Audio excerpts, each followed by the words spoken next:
Hello friends, welcome to online study kingdom. दोस्तों, घटना चक्र आर्थिकी 2022-23 की सीरीज़ में हम लोग 2 लेक्चर कर चुके हैं, जिसमें कि महत्वपूर्ण आर्थिक घटनाक्रम, दूसरे पार्ट में महत्वपूर्ण प्रमुख योजनाएं हैं उनको कवर किया गया है। तो महत्वपूर्ण योजनाओं के बाद जो अगला टॉपिक है वो है राष्ट्रीय आय की द्वितीय अग्रिम अनुमान 2021-22। तो आइए एग्जाम के पॉइंट ऑफ व्यू जो तथ्य इंपॉर्टेंट है यहाँ पर हम लोग कवर करते हैं। सांख्यिकी एवं कार्यक्रम कार्यान्वयन मंत्रालय के तहत राष्ट्रीय सांख्यिकी कार्यालय द्वारा वित्त वर्ष 2021-22 के लिए स्थिर कीमतों, जो बेस ईयर है स्थिर कीमतों को 2011-12 एवं चालू कीमतों पर राष्ट्रीय आय के द्वितीय अग्रिम अनुमान 28 फरवरी 2022 को जारी किए गए। इन अनुमानों के अनुसार प्रमुख बिंदु इस प्रकार हैं। वर्ष 2021-22 में स्थिर कीमतों पर वास्तविक सकल घरेलू उत्पाद या सकल घरेलू उत्पाद का जो अनुमान है वह 147.72 लाख करोड़ रुपए है। तो एग्जाम के पॉइंट ऑफ व्यू से यह तथ्य आपके लिए इम्पॉर्टेंट है। तो स्थिर कीमतों पर, ठीक है, तो कांस्टेंट प्राइस पर जो वास्तविक सकल घरेलू उत्पाद है वह कितना अनुमान लगाया गया है, तो ये अनुमान है 147.72 लाख करोड़। तो यह तथ्य आपके लिए इम्पॉर्टेंट है। जबकि वर्ष 2021 के लिए कितना रहा है, तो 135.58 लाख करोड़ जो है वो अनुमानित रहा है, जो कि 31 जनवरी 2022 को जारी किया गया था। तो आपको जो याद रखना है वो यही याद रखना, अमाउंट 147.72 लाख करोड़ रुपए। स्पेशली यूपी पीसीएस के लिए इम्पॉर्टेंट फैक्ट है। वर्ष 2020-21 में जीडीपी वृद्धि दर 6.6% थी, जिसकी तुलना में वर्ष 2021-22 के दौरान वास्तविक सकल घरेलू उत्पाद वृद्धि दर 8.9% अनुमानित है।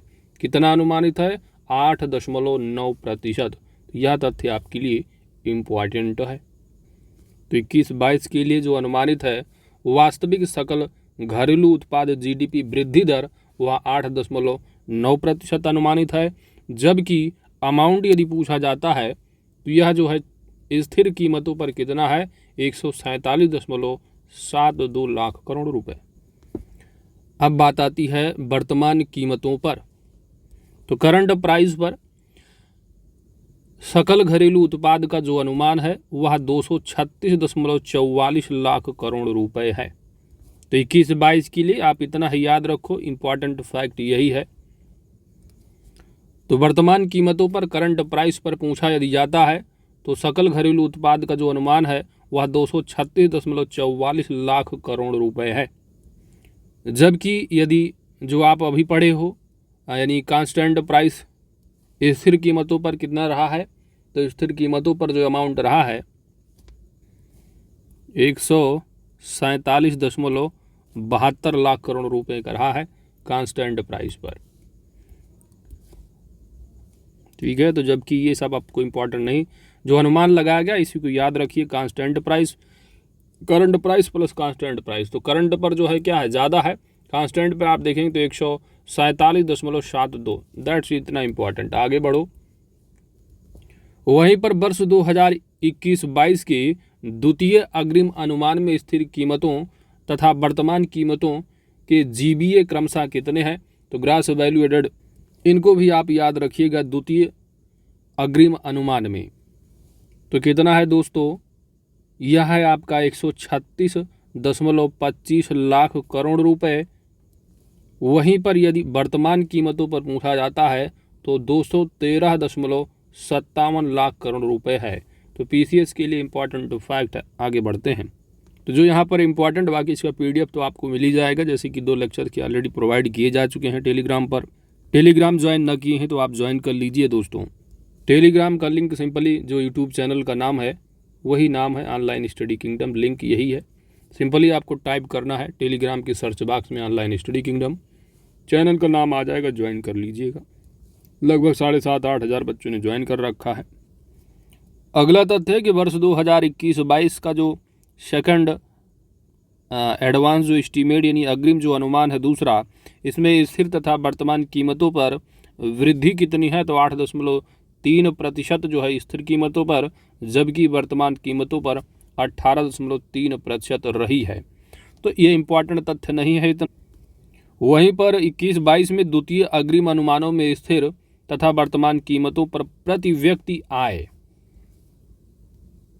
तो यहाँ पर व्यक्ति आय इम्पॉर्टेंट है दोस्तों, याद रखिएगा। तो पर व्यक्ति आय कितना है, यह आपके लिए इम्पॉर्टेंट फैक्ट है। तो वर्तमान कीमतों पर प्रति व्यक्ति आय 91,723 रुपये है। ठीक है, तो ये आपका हो गया क्रमशः दिया है, तो यानी ये आपका स्थिर कीमतों पर है, जबकि चालू कीमतों पर, वर्तमान कीमतों पर वो कितना है, 1,49,848 रुपये अनुमानित है। तो यह आपके लिए इम्पॉर्टेंट फैक्ट है, चालू कीमतों पर और स्थिर कीमतों पर, इतना तथ्य आपको याद रखना है। ठीक है, तो पिछली कीमतों पर यह क्रमशः वृद्धि है, तो वृद्धि नहीं, अक्सर आपसे अमाउंट ही पूछ लिया जाएगा पीसीएस में, इम्पॉर्टेंट फैक्ट। ठीक है, तो इसकी पीडीएफ आपको टेलीग्राम पर मिली जाएगी, जो इम्पॉर्टेंट है यहाँ पर आप देख लीजिए। इसके बाद है राष्ट्रीय आय के अंतिम अनुमान है, तो यहाँ पर स्थिर कीमतों पर दे रखे हैं, इधर आपका चालू कीमतों पर है। तो जीडीपी जो भी आप पढ़ के यहाँ पर आ रहे हो ऊपर, वही यहाँ पर समराइज वे में दे रखा है। तो आपको जीडीपी जो सकल घरेलू उत्पाद अमाउंट कितना है, तो 147 लाख करोड़ रुपए है, 147.72। और तुलना एक देखा जाए तो परसेंटेज में जो परिवर्तन है वो 8.9% जो है अनुमानित है। ठीक है, जो यहाँ पर पढ़ के आए हो, तो वही समराइज वे में दे रखा है दोस्तों। इसके बाद चालू कीमतों पर 236.44 है, 19.4% है, इसको याद रख। बाकी एनडीपी यानी नेट डोमेस्टिक प्रोडक्ट है, तो शुद्ध घरेलू उत्पाद है सकल, तो खासकर आपको जीडीपी और जीबीए इनको ज़रूर याद रखना है। तो जीबीए यदि देखेंगे तो 136.24 और 8.3% है वृद्धि का अनुमान। इसके बाद चालू कीमतों पर 213.57 है, और वर्ष 2021 इसके बाद परसेंटेज देखेंगे वृद्धि था तो वो 18.3 है। तो खासकर इनको ज़रूर याद रखना, जीडीपी, जीबीए, और साथ ही प्रति व्यक्ति जो आय है कितना, तो 91,723, और जो पिछले के मुकाबले जो वृद्धि दिखाई जा रही है 7.8%, और ये अमाउंट है चालू कीमतों पर 49,848, और साथ ही साथ परसेंटेज भी याद रखना 18.1%। तो इतना तथ्य जरूर याद रखना, बाकी और याद रख सकते हैं तो कोई बात नहीं।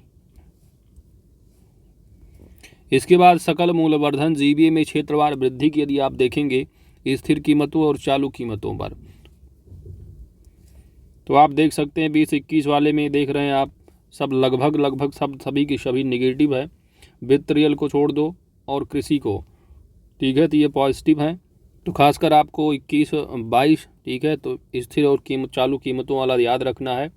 बाकी यहाँ पर जो आप देखे हो जीबीए, ठीक है, तो 8.3% रहा जो जीबीए, तो यहाँ पर सेक्टर वाइज दे दिया है, ये 8.3% यही है। तो इसमें सेक्टर वाइज आप देख सकते हैं, खासकर जो सबसे ज़्यादा और कम है इनको आप एक बार ज़रूर देख लीजिए, जैसे कि लोक प्रशासन, रक्षा, अन्य सेवाएँ हैं, 12.5% है पिछले वर्ष की तुलना में।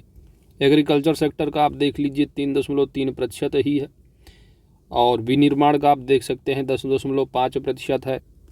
तो इसी तरह यहाँ पर भी आप कवर कर सकते हैं। तो जो इम्पॉर्टेंट तथ्य हैं इनको आप ज़रूर देख ही लीजिएगा जो बताया गया है, और इन्हीं तथ्यों के साथ दोस्तों आपका ये पार्ट जो है कंप्लीट हो जाता है राष्ट्रीय आय की द्वितीय अग्रिम अनुमान 2021-22। पीडीएफ आपको टेलीग्राम चैनल पर मिल जाएगा, आप ज्वाइन जरूर कर लीजिएगा। और अगला जो टॉपिक है वो अति महत्वपूर्ण टॉपिक होगा, जो कि कृषिगत उत्पादन भारत एवं विश्व से संबंधित है।